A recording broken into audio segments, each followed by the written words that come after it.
The bat cracked against the hood of Christopher's Mercedes like thunder in the dead of night, the metallic crumple echoing down Elmwood Lane like a gunshot. "You think you can hide it? Boy, I know what you are. Filth like you don't belong here." The old man's voice, slurred with whiskey and hate, sliced through the humid Chicago summer air.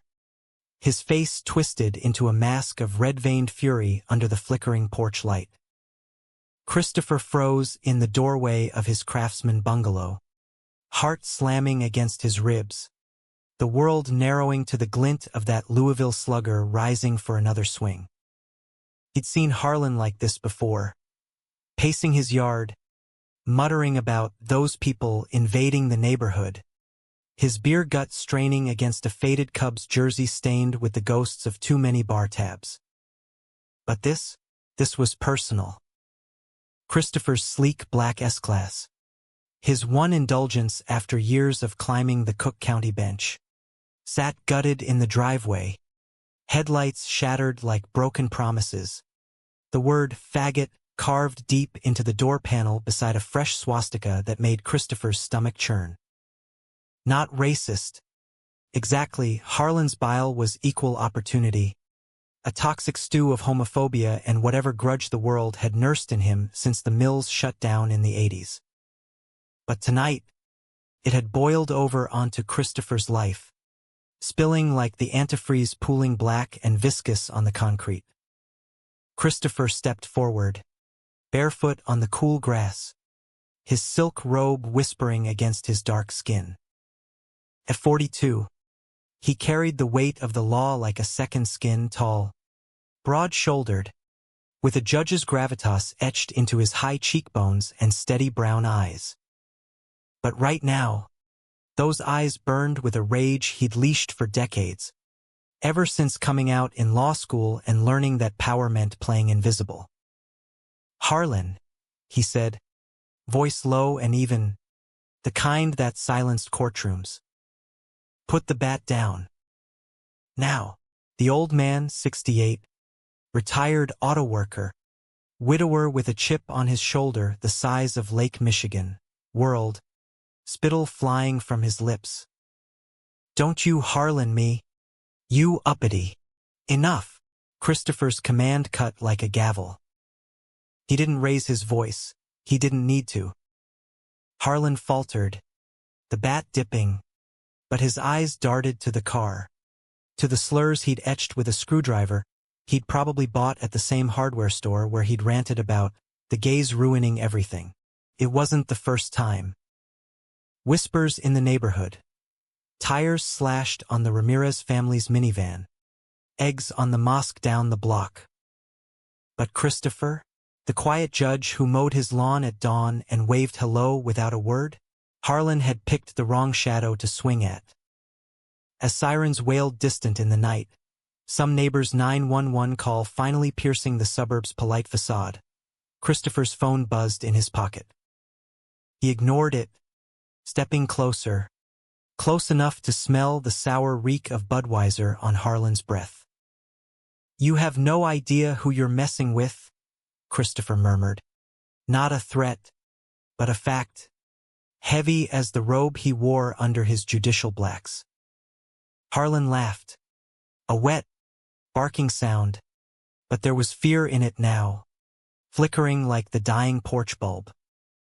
And then, from the shadows of Harlan's sagging ranch house next door, a figure emerged, hesitant, hoodie pulled low over tousled dark hair. Anthony. Harlan's son, 28 and built like he'd been forged in the same Rust Belt fire as his father, but with eyes that held none of the venom. Broad chest under a faded Blackhawks tee, jeans slung low on hips scarred from construction site falls, and that tattoo peeking from his sleeve, a rainbow infinity loop, inked in a moment of drunken rebellion 2 summers ago. Anthony's gaze locked on Christopher's, a silent plea amid the chaos. "Don't. Please." Christopher's breath caught. Anthony, his Anthony, The one who'd slipped through his defenses 6 months back over shared fences and stolen glances. Late-night talks about Harlan's rages. Anthony's dreams of escaping this dead-end life for something more, their hands brushing as they passed tools over the hedge. It had started innocent. A beer after a brutal shift, Anthony venting about his dad's latest tirade against the agenda. Then, one rain-soaked evening, lips crashing in Christopher's garage, hands fumbling with belts, the world dissolving into gasps and sweat-slick skin. Love? Christopher didn't dare name it yet, not with Anthony still tethered to that house of hate. But desire that had roots deep as the oak shading their yards. Now, Anthony hovered on the lawn, fists clenched, torn between blood and the man who'd made him feel seen for the first time. "Dad, stop," he said, voice cracking like the bat had cracked metal. Harlan turned, snarling, but Anthony stepped forward, placing a hand on his father's arm, gentle, restraining. "Just go inside. Cops are coming." Harlan shrugged him off, eyes narrowing at his son with a disgust Christopher knew too well. "You defending him? After what I told you? He's one of them, Tony." Poison. Anthony's jaw tightened, a muscle ticking under stubble that Christopher had traced with his thumb just last week, in the dim glow of his bedroom lamp. "He's my neighbor. That's all you need to know." The lie hung between them, sharp as broken glass. Christopher felt it slice him open, even as the first cruiser rounded the corner, blues flashing like accusations. Harlan dropped the bat, muttering curses as cuffs clicked around his wrists, but his eyes promised this wasn't over. As they hauled him away, Anthony lingered, meeting Christopher's gaze across the ruined driveway, a look that said, "I'm sorry and I want you and I can't choose," all tangled in the summer heat. Christopher watched him go, the weight of the night settling like damp earth on his chest. His phone buzzed again. Work. Probably. Another case file on discrimination suits piling up on his desk. But as he turned back to the wreckage of his car, antifreeze staining his bare feet, he wondered if this was the hook that would finally reel them both under.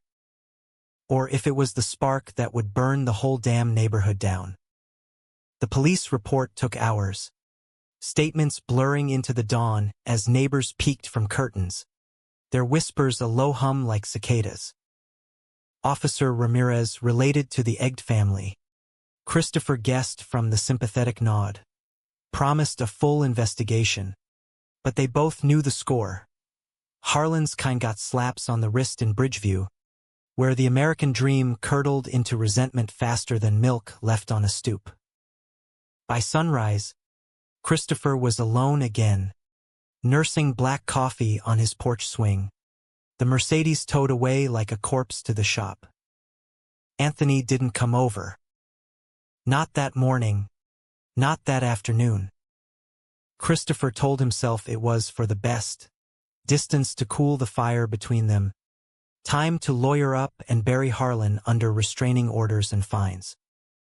But by evening, as he pored over depositions in his study, the empty yard next door gnawed at him.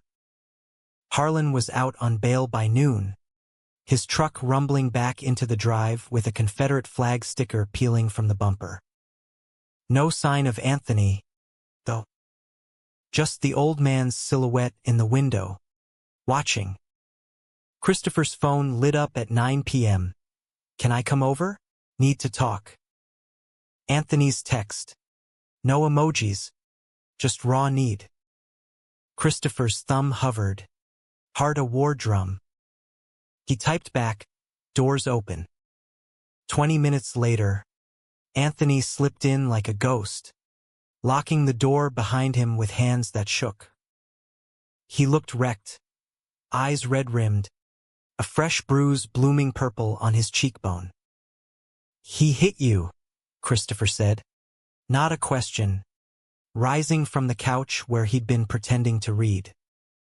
Anthony nodded, stripping off his hoodie to reveal the faded tee clinging to sweat-damp skin. After the cops left, said I was weak, defending a. You know, he crossed the room in 3 strides, pulling Christopher into a crush of muscle and desperation, mouth claiming his with a hunger that bordered on violence. Christopher tasted salt, tears or sweat. He couldn't tell and pushed back just enough to breathe. Anthony, don't. Not tonight. Anthony's voice was gravel, hands roaming under Christopher's shirt, mapping ribs and scars from a childhood spent dodging his own father's belt. They tumbled onto the couch, clothes shedding like old skin, bodies aligning in that perfect, frantic way that erased the world. Christopher lost himself in the rhythm, the slide of hips, the gasp of names whispered like prayers. Anthony above him, then beneath, their love-making a storm of give and take, fierce and tender by turns. After, tangled in sheets on the living room rug, too impatient for the bed, Anthony traced the line of Christopher's jaw, his touch feather-light now. I'm sorry. About the car. About everything. It's not your fault. Christopher cupped his face, thumb brushing the bruise. But Harlan. He crossed a line. I'm filing charges. Restraining order. The works. Anthony's eyes darkened, pulling away to sit up, knees drawn to his chest. You can't. Not yet. He's all I got left, Chris. Mom's gone. The mill's gone. And what about us? The words slipped out, raw and unbidden. Christopher sat up too, the cool air raising gooseflesh on his arms. This hiding like thieves? It ends tonight, or it ends us. Anthony's laugh was bitter, echoing off the vaulted ceilings. Us? What us? You're the judge. Golden boy from Howard Law. Climbing ladders I can't even see. I'm the fuck-up kid from the wrong side of the tracks, living in my daddy's shadow. You think this lasts? Christopher's chest tightened, old wounds reopening. The ex who'd left him for a safer life, the colleagues who clapped his back in chambers but crossed the street at pride parades. It lasts if we fight for it. Like I fight every day in that courtroom for people like you, like me, people Harlan wants erased. Anthony stood, yanking on his jeans, the infinity tattoo flexing like a promise broken. Fight? That's your world. Mine's survival. He paused at the door, back turned, voice softening to a whisper. I love you, Chris. But love don't pay the bills when Dad's in jail. The door clicked shut, leaving Christopher in the dark. The echo of those words a lifeline or a noose, he couldn't tell which. Outside, Harlan's truck revved to life, headlights sweeping the street like searchlights. The neighborhood slept on, oblivious to the fault lines cracking beneath its manicured lawns. Days blurred into a tense standoff, the suburb's summer hum masking the rot beneath. Christopher threw himself into work, his chambers in the Richard J. Daily Center a fortress of oak panels and leather-bound tomes where emotions had no place. Hate crimes division, ironic, given his own driveway apocalypse. He presided over arraignments with the dispassion of a man who'd learned to compartmentalize. The assault on a trans teen in Pilsen, the synagogue vandalism in Skokie. Each gavel fall a reminder of why he'd clawed his way here, from a South Side row house where his pastor father preached fire and brimstone, to Yale undergrad on scholarship, trading street smarts for suits and silence on his sexuality. But Anthony haunted the edges. A text here, miss you, a shadow there across the fence at dusk. Christopher resisted, drafting the restraining order with a steady hand. But his resolve frayed like the hem of his favorite chinos, worn thin from pacing his kitchen at 3 a.m. What was love if not this ache? This pull toward the flame? Anthony, with his calloused hands and quiet laugh, had cracked the shell Christopher had built brick by judicial brick. They'd met properly at a block party last fall, Anthony hauling coolers while Harlan grumbled from his lawn chair. A spilled beer led to apologies. Then conversations about everything and nothing, the Bears' losing streak, the best deep dish spots. The way Harlan's stories always circled back to the good old days, when men were men and neighbors didn't flaunt it. Flaunt. The word stuck like burrs. Christopher hadn't flaunted. He'd barely breathed it aloud. Until Anthony, with his tentative kisses and whispered confessions. I think I'm like you, man. Scared shitless. But, yeah, their first time had been clumsy, electric, in the bed of Anthony's pickup under a harvest moon, the air thick with cornstalk dust from a nearby farm stand.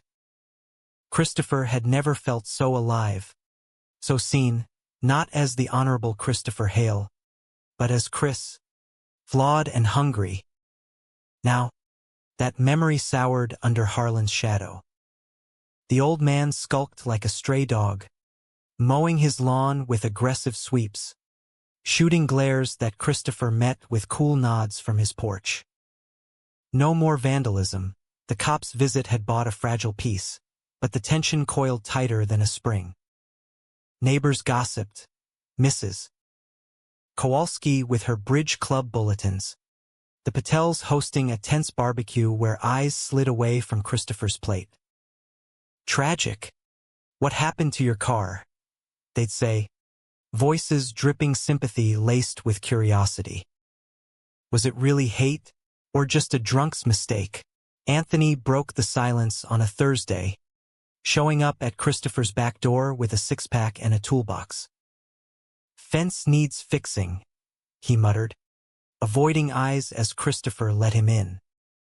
They worked side by side in the yard, hammers swinging in rhythm, sweat beading on forearms under the relentless sun. Words came slow at first, small talk about the Cubs' hot streak, then deeper, Anthony's voice dropping as he pried a loose board. Dad's seeing a lawyer. Some VFW buddy who owes him. Says he'll countersue, claim you provoked him.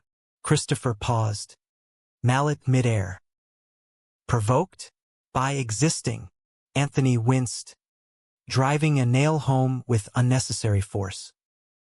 You know how he is. Everything's a war.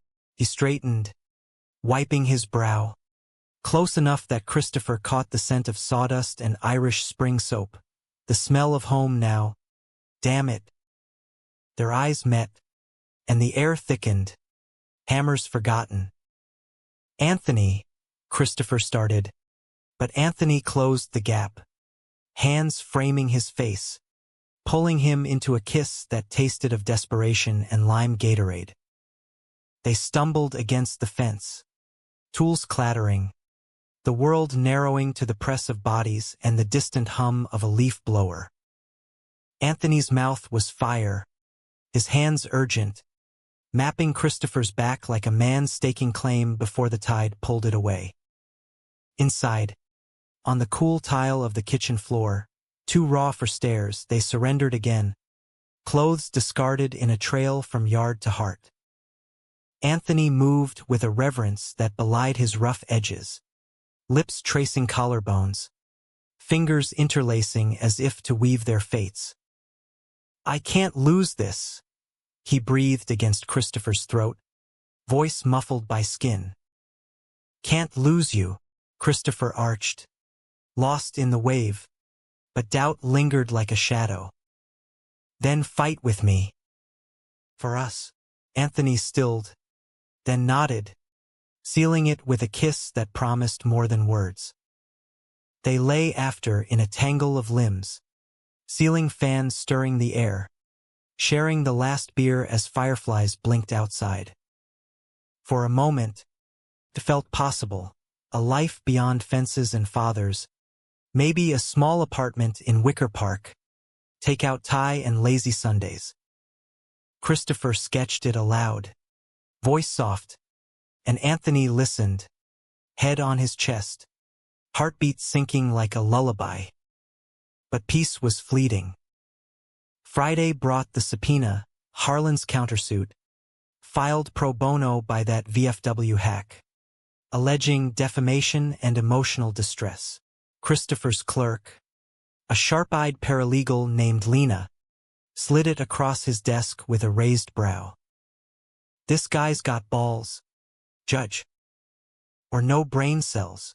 Both, Christopher said, scanning the drivel claims that he'd harassed Harlan with his lifestyle, whatever that meant.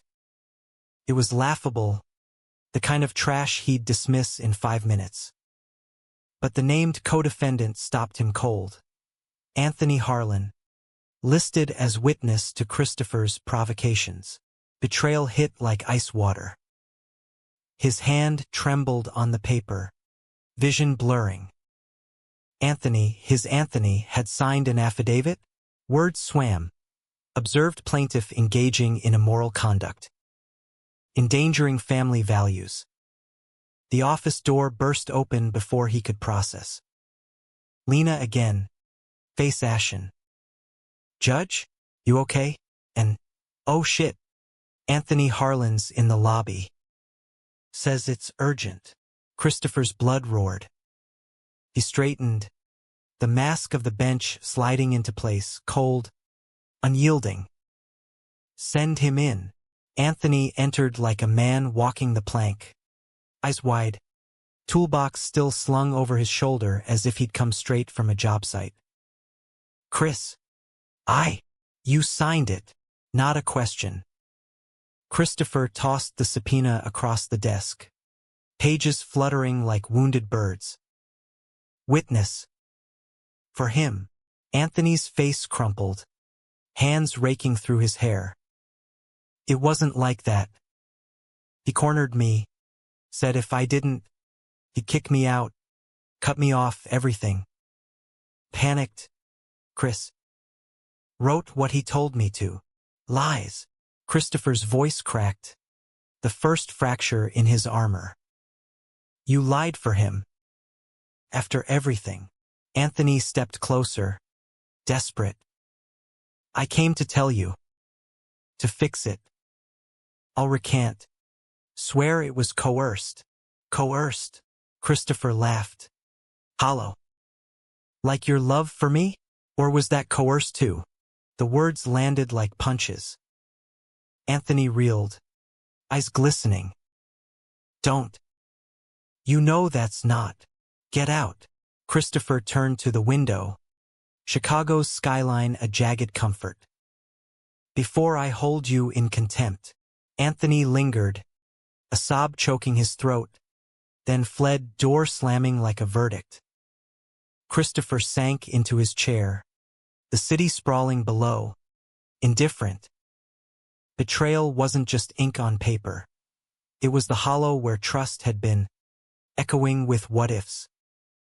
He canceled his evening run, poured a scotch instead, the burn a poor substitute for the fire Anthony had lit.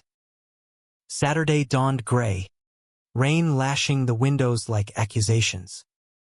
Christopher drove the rental, a bland Civic from Enterprise, to the county lockup for a routine hearing, but his mind replayed the affidavit like a bad loop. Immoral conduct. As if their nights were sins, not salvations. He banged the gavel on a petty theft case, voice steady, but inside, storm clouds gathered. Harlan's arraignment loomed Monday, misdemeanor vandalism, elevated if Christopher pushed for felony hate crime. Tempting. But revenge tasted bitter. Justice was supposed to be blind, not blinded by hurt. He spent the weekend in seclusion, poring over precedents.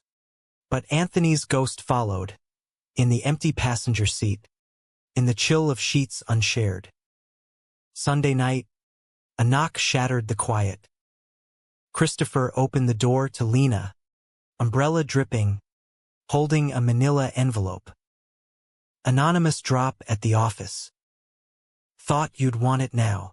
Inside, Anthony's recantation, notarized, pages trembling in Christopher's grip. I lied under duress. The plaintiff is a man of integrity. And a note, scrawled in Anthony's blocky hand. Forgive me. Or don't. But no, I choose you. Tears blurred the ink. Christopher crumpled it, then smoothed it out, heart warring with head. Love wasn't a courtroom. It didn't yield to evidence. But trust, that needed rebuilding, plank by painful plank. He texted back. One word, come. Anthony arrived soaked. No toolbox this time, just himself, raw and reaching. They talked till dawn, voices hoarse, unraveling the knots. I hate him sometimes, Anthony admitted, head in Christopher's lap. For making me choose. For making me ashamed. Christopher stroked his hair, the rain a soft underscore. Then leave. With me. Anthony lifted his head, eyes searching. And the suit, the hearing, let the law handle Harlan. We handle us. They sealed it with a kiss slow, healing bodies joining in the gray light, a reclaiming. Not frantic this time, but deliberate, each touch a vow. As they moved together, Christopher felt the fracture mend, fragile but real. Monday's arraignment dawned clear, the courthouse a hive of fluorescent buzz. Harlan shuffled in, shackled, his VFW lawyer blustering about witch hunts. Christopher took the bench, robe heavy as fate, gaze steady on the man who'd shattered more than metal. How does the defendant plead? Not guilty, Harlan spat, eyes locking on Christopher's with venom. And I got rights, Judge. Freedom from perverts like, gavel down, Christopher intoned, voice thunder. Bail revoked. Remand pending trial.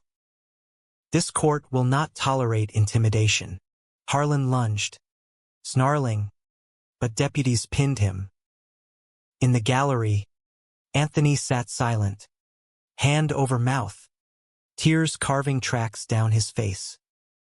Their eyes met, a bridge across the aisle, tentative but unbroken. Outside, as Christopher emerged into the crisp air, Anthony waited by the steps, truck idling. Ride home? He asked, voice tentative. Christopher climbed in, the door shutting on old wounds. Yeah. Home. The weeks that followed were a tightrope walk, balance precarious as a jury's deliberation. Harlan's trial loomed like a storm front, the DA's office piling on charges, vandalism, hate crime enhancement, even a civil suit from Christopher for damages that would bleed the old man's meager pension dry. Reporters sniffed around, the Tribune running a sidebar on suburban bigotry in the age of reckoning. Christopher's face blurred in the grainy photo from his bench. He fielded calls from activists, Lambda Legal offering pro bono support, a local queer chorus inviting him to speak. Your story matters, they said.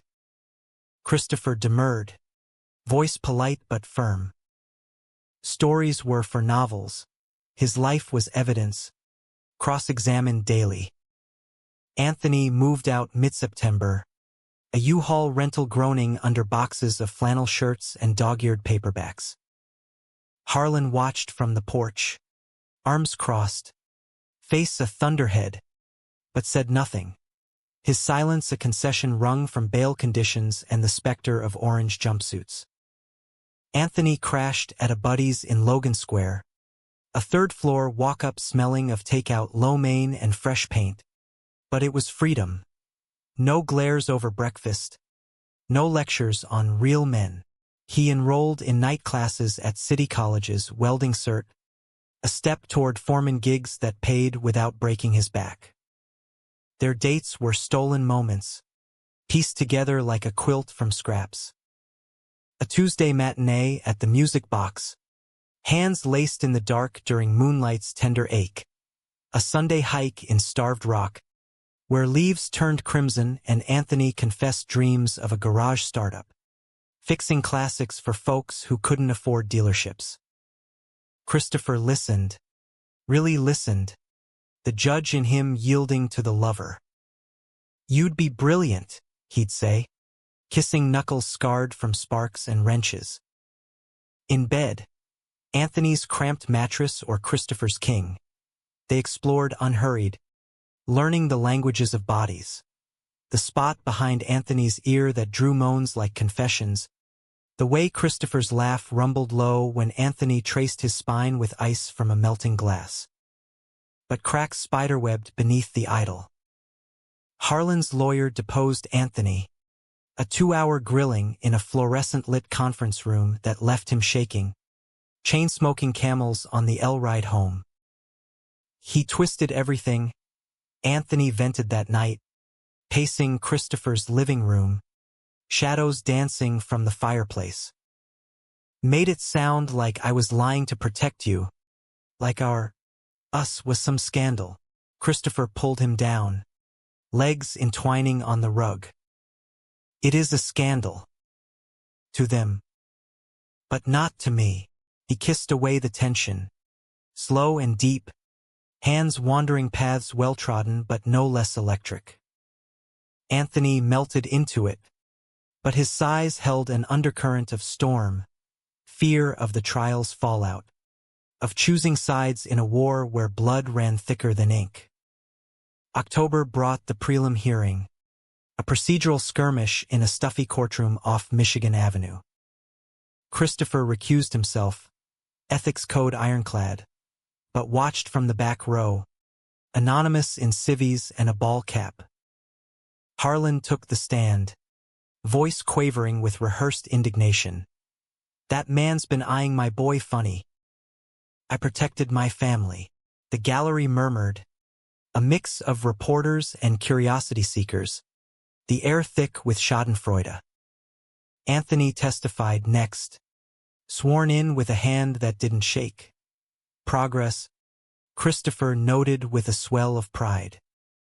"My father acted alone," he said, eyes fixed on the DA, not the defense table where Harlan's glare could curdle milk. Out of misplaced anger. No provocation. The recantation held. Cross-examination glanced off like rain on leather. As Anthony stepped down, their eyes met across the room. Christopher's nod subtle, a lifeline tossed. But betrayal's ghost lingered. Post-hearing beers at a dive-off division turned maudlin. Anthony nursing a Guinness while Christopher sipped club soda. Bench jockeys didn't indulge mid-case. "What if he wins?" Anthony muttered, foam clinging to his mustache. "Gets off with community service. Then comes after me?" "He won't." Christopher's hand covered his, thumb stroking knuckles. "Evidence is airtight. Your testimony seals it."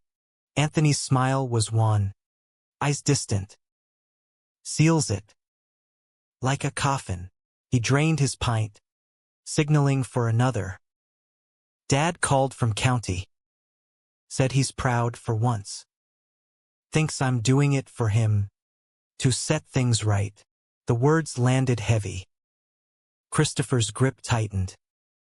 "And you? What are you doing it for?" Anthony met his gaze. "For us." Trying to, but doubt flickered. Candle in wind. That night, lovemaking was armor, fierce, possessive.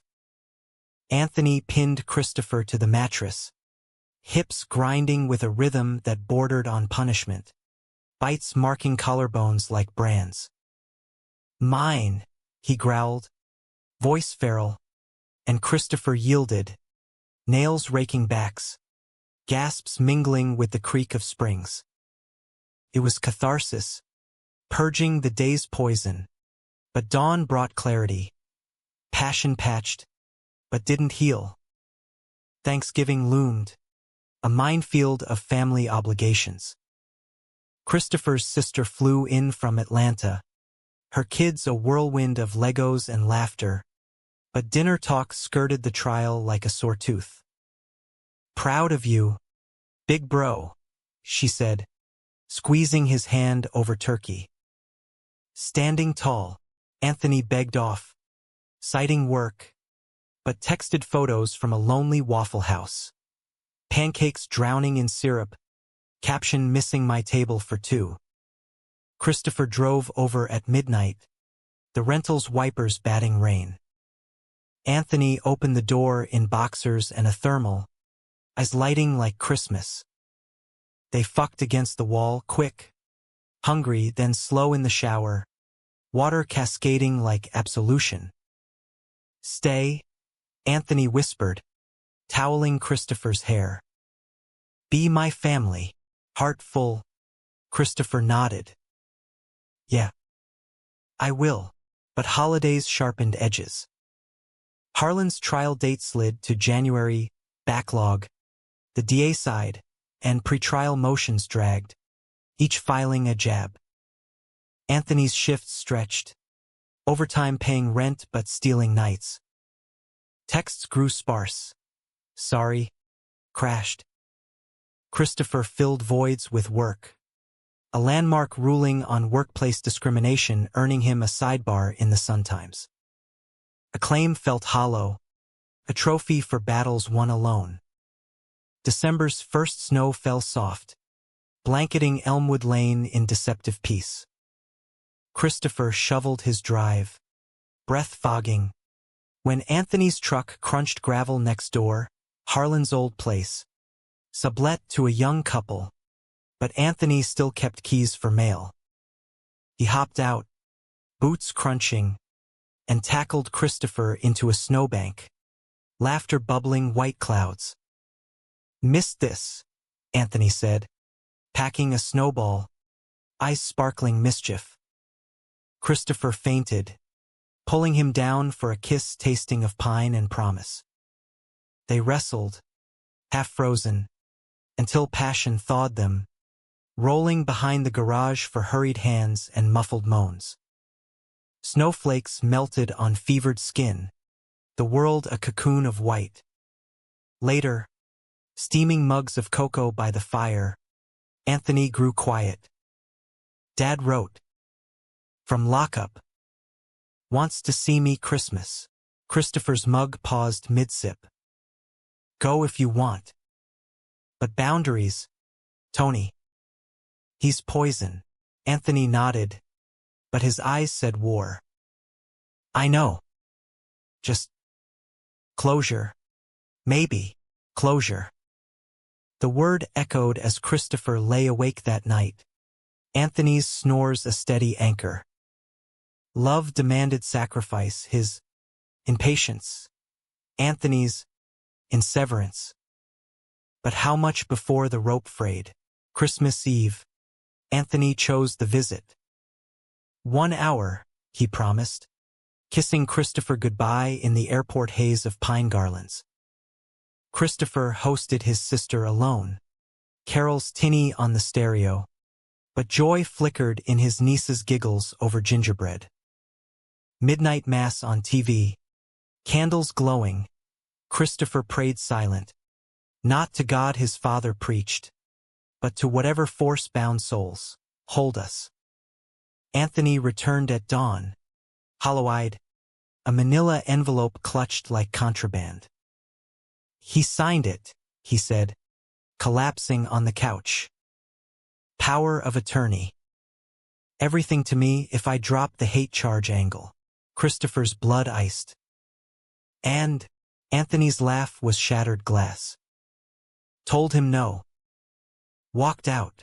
Tears came then, hot and unbidden, soaking Christopher's shirt as he held him. Hate him. Love him. Can't stop either. They made love through the morning. Gentle, redemptive bodies, a balm for fractured hearts.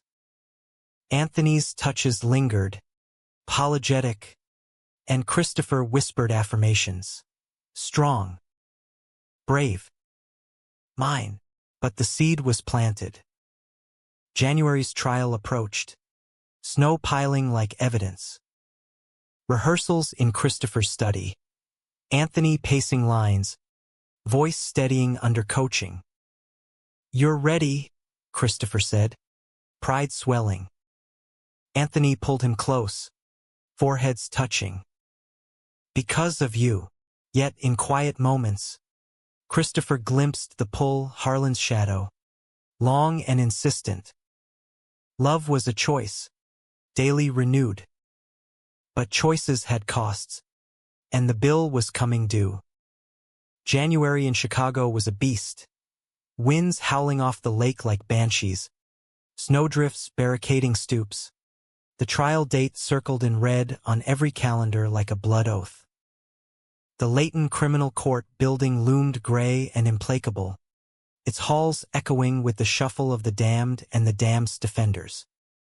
Christopher arrived early, collar starched, tie a slash of navy against his crisp white shirt. No robe today, he was spectator, not arbiter, but the weight of justice clung like frost. The gallery filled slow, activists in rainbow pins, Harlan's VFW cronies in faded caps, a smattering of reporters tapping screens. Anthony slipped in last, suit ill-fitting, borrowed from Christopher, sleeves too long, face pale but set. Their eyes met across the aisle. Christopher's nod was steel. You've got this. Harlan entered shackled, diminished in orange, his bluster muted by months of fluorescent hell. The judge, a silver-haired veteran named Kowalski, no relation to the gossip, called order, gavel sharp as a scalpel. Opening statements flew, DA painting Harlan as a serial bigot, his string of complaints a rosary of rage, defense whimpering, isolated incident, a good man, pushed to protect his home, witnesses paraded, the tow truck driver cataloging the Mercedes wounds, Officer Ramirez reciting the 911 tape, Harlan's slurs crackling like static. Then Anthony, sworn in with a swallow audible in the hush. He took the stand steady, hands flat on the rail, but sweat beaded his temples under the lights. Tell us about that night, Mr. Harlan, the DA prompted, voice velvet over knife. Anthony's gaze flicked to his father, Harlan's eyes boring holes, then away, to Christopher. Anchor found. I heard the crash. Ran out. Saw Dad with the bat. On the car. Yelling things. Ugly things. Objection, speculation, the defense barked. Sustained, Kowalski ruled, but the damage bloomed. Anthony detailed the aftermath, the affidavit, the coercion, his recantation. Voice even, but emotion bled through, a tremor on family, a pause heavy as lead on ashamed. Cross came vicious. So you lied, Mr. Harlan, for a man you claim no ties to. The lawyer leaned in, shark-like. Or is there more? An agenda? Anthony's jaw clenched. I lied for my father. To keep peace. But truth? Dad hates what he don't understand. Like me. Like Judge Hale next door. Gasps rippled. Harlan surged. Chains rattling. Liar. Ungrateful. Bailiff. Kowalski's gavel cracked. But the seed sprouted. Whispers of the son's secret, the forbidden thread tying plaintiff to witness. Christopher testified last. Clinical. Damning. The defendant targeted my property with symbols of hate. No mistake. Photos projected. Slurs glaring. The swastika a scar. Gallery shifted. Even VFW hats bowed. Closing arguments peaked dramatic. DA invoking Stonewall. The march from shadows to streets. Defense muling one bad night. A veteran's plea. Kowalski adjourned for deliberation. The room exhaling like a held breath. Outside, snow swirled. Anthony and Christopher huddled in the rental. Heat blasting. Nailed it, Christopher said. Hand on Anthony's knee.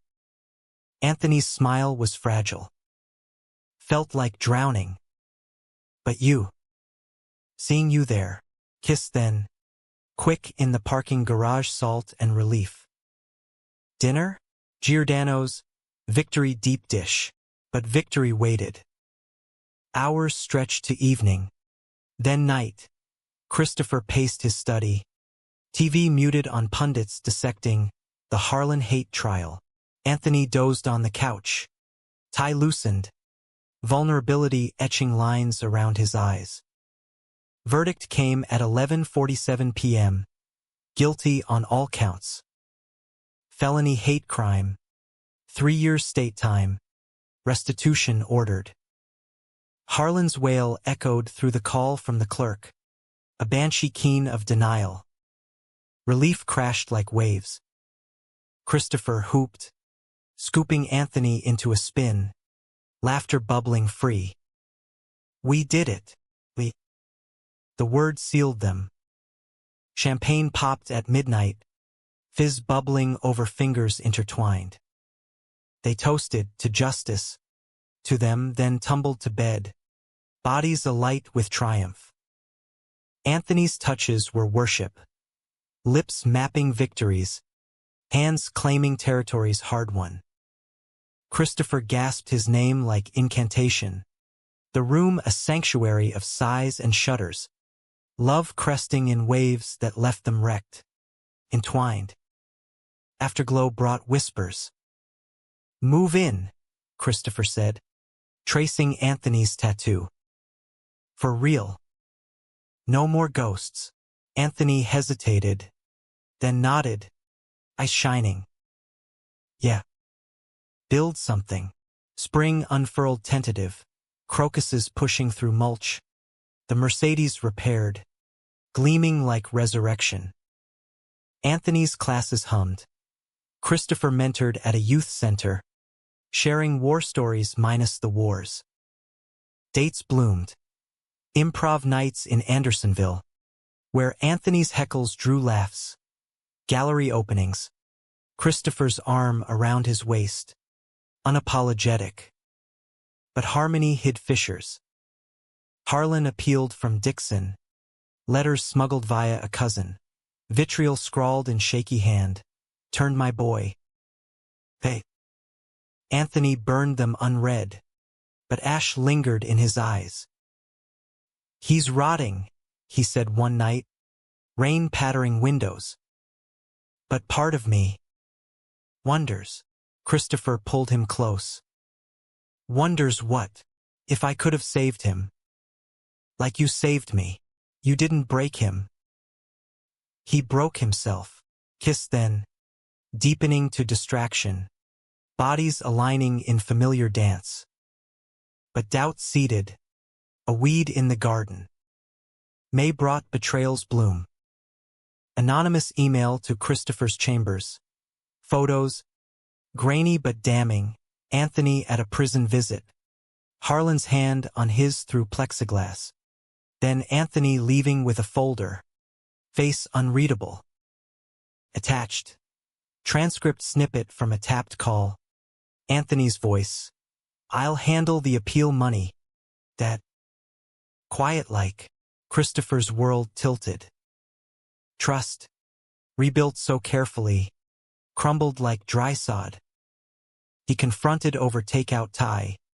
Photos splayed on the coffee table like evidence.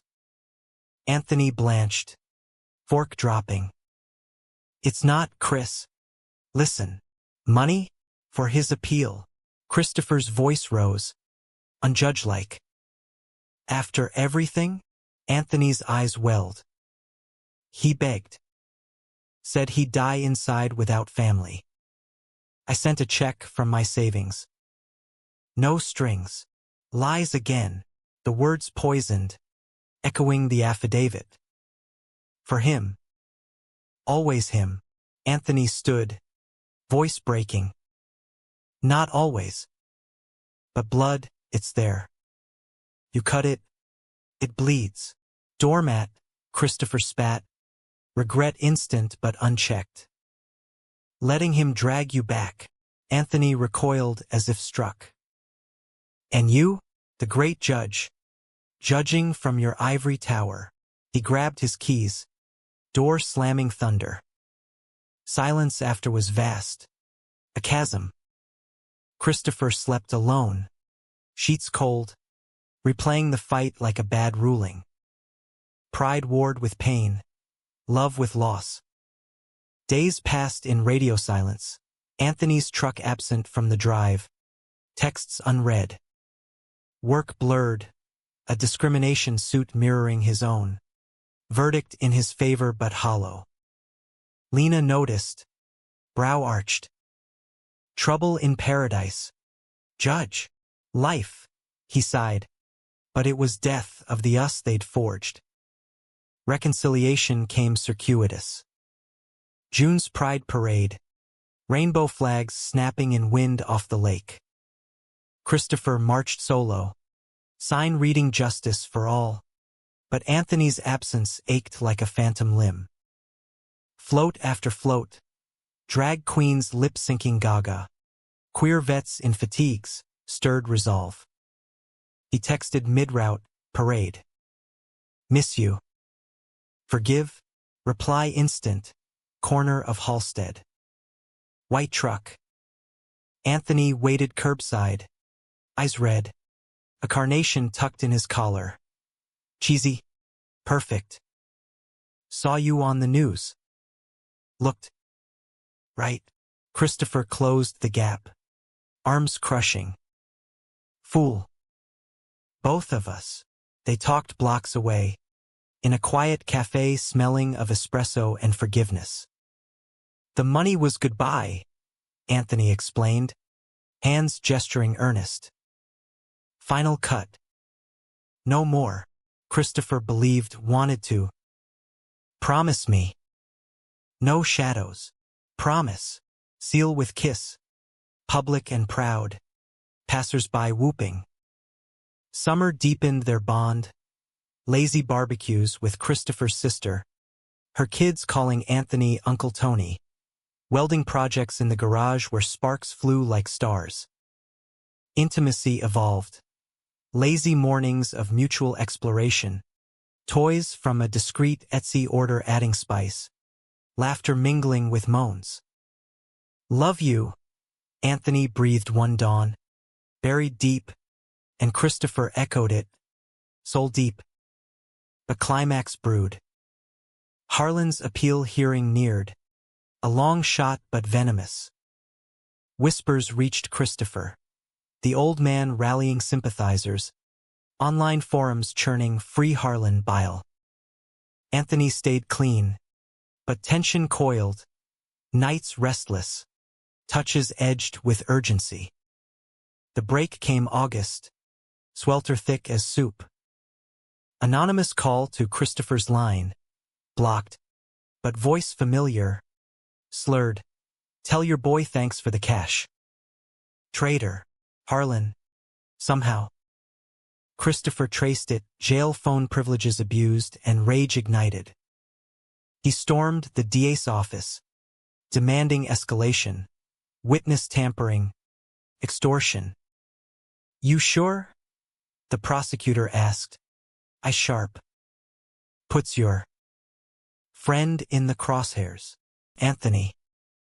Christopher nodded. Steele. For justice. Subpoena served that week. Anthony, again, to testify on the funds. Betrayal redux, but this time, Christopher's hand on the blade. Anthony took it quiet. Over dinner, pad thai gone cold. You did what you had to. I'm sorry. Anthony's smile ghosted. Don't be. Ends it clean. Hearing day dawned brutal. Humidity a shroud. Courthouse steps slick. Anthony's hand in Christopher's a lifeline.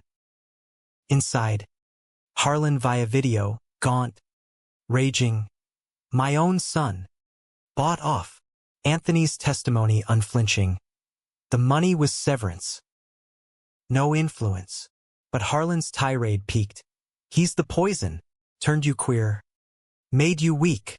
Gallery gasped. Kowalski muted the feed. Anthony cracked then. Not tears, but fury. Weak, you're the one chained. That. Hating 'cause you can't love. The room stilled. Harlan deflated. Screen flickering out. Appeal denied. Sentence upheld plus fines for the call. Outside, Anthony sagged against the wall. Drained. Christopher held him as sobs racked. Catharsis. Finally. It's over, he whispered. Yeah. Anthony straightened. Eyes clearing. Ours now. Autumn painted Elmwood Lane in fire. Oaks ablaze. Leaves crunching under tires like applause for survival. Harlan's appeals exhausted. He shipped to Stateville, a concrete tomb where hate echoed hollow. No more letters. No shadows creeping fences. Anthony sold the old house. Harlan's ghost evicted. Proceeds seeding his garage dream.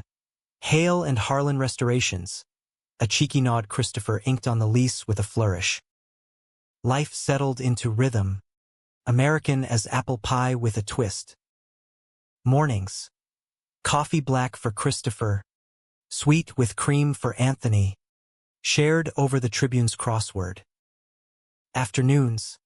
Christopher in chambers. Rulings stacking like cordwood. Anthony under hoods. Grease monkey grin when engines purred. Evenings. The real magic. Dinners of grilled ribeyes and Anthony's experimental salads. Heavy on the blue cheese. Talks veering from Supreme Court dramas to fantasy football feuds. Love deepened roots. They adopted a mutt from the pound. A scruffy terrier mix named Justice, who claimed the couch and Anthony's lap with equal fervor. Pride weekends became tradition. Matching teas. Floats boarded with abandon. Christopher spoke once. Voice steady on a stage strung with lights. Justice isn't blind. It's open-eyed. Seeing us all. Anthony hooped loudest from the front row. As proud as any verdict. Intimacy flowered unscripted. A weekend in Door County. Cabin by the bay. Bonfires crackling. Stars wheeling overhead as they made love on a blanket. Waves lapping counterpoint to gasps. Anthony's confidence bloomed. Topping with a tenderness that unraveled Christopher. Bottoming with a vulnerability that bound them tighter. You're my home, Anthony murmured post-climax. Fingers laced. And Christopher believed it. Bone deep. Conflict lingered. Humanistic in its grit. Anthony's therapy sessions. Mandated post-trial. But kept. Unearthed landmines. Resentment toward Harlan. Guilt over choosing. The internalized slur of weak. Christopher attended once. Holding his hand in the waiting room. But boundaries held. This war Anthony's to wage. I got you, Christopher said. And meant it, not savior, but sentinel. Betrayal's scar faded to silver. The money incident, forgiven, folded into their narrative like a plot twist redeemed. Christopher's own shadows stirred. A bar exam rival resurfacing.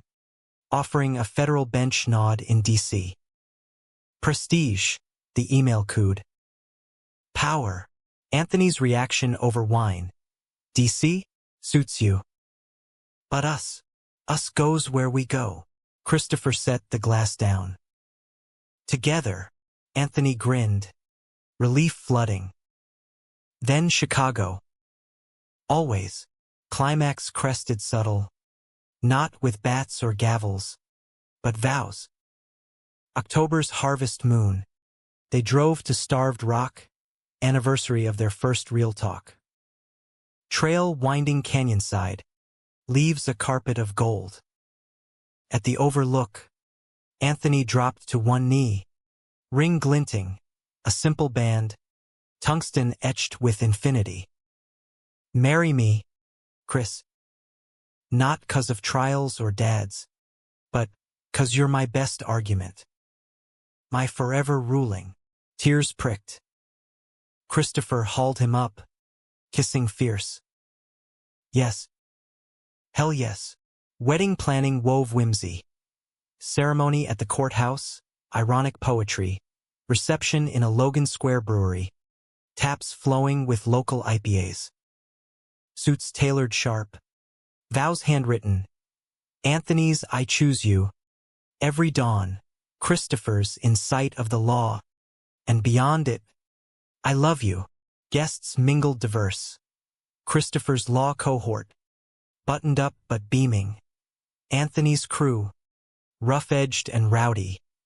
Even Lena. Toasting with champagne flutes. Harlan absent. But his echo, in Anthony's smile. Resilient.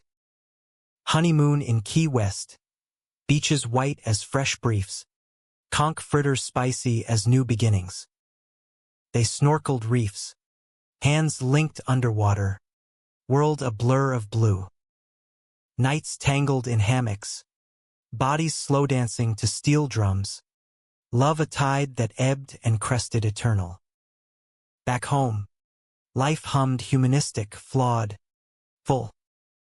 Justice chewed slippers. Anthony's garage thrived. First client a restored 67 Mustang for a queer vet. Christopher clerked for SCOTUS Summers. Rulings rippling national. Pride swelled not in spectacle, but quiet. Grocery runs hand in hand. Neighbors nodding without whispers. One spring evening. Years on. They sat porch swing, now there's alone watching fireflies dance. Anthony's head on Christopher's shoulder. Ring catching light. Think Dad knows? About us? Christopher kissed his temple. If he does, maybe it softens the bars. Anthony hummed. Content. Or maybe it don't matter. We won. They had. Not with gavels or grit alone, but grace, the humanistic heart that turned hate to history, betrayal to bond. In America's messy mosaic, their love was thread, strong, visible, weaving on. And as stars pricked the velvet sky, Christopher whispered, to forever. Anthony's reply, soft as breath, amended and adopted.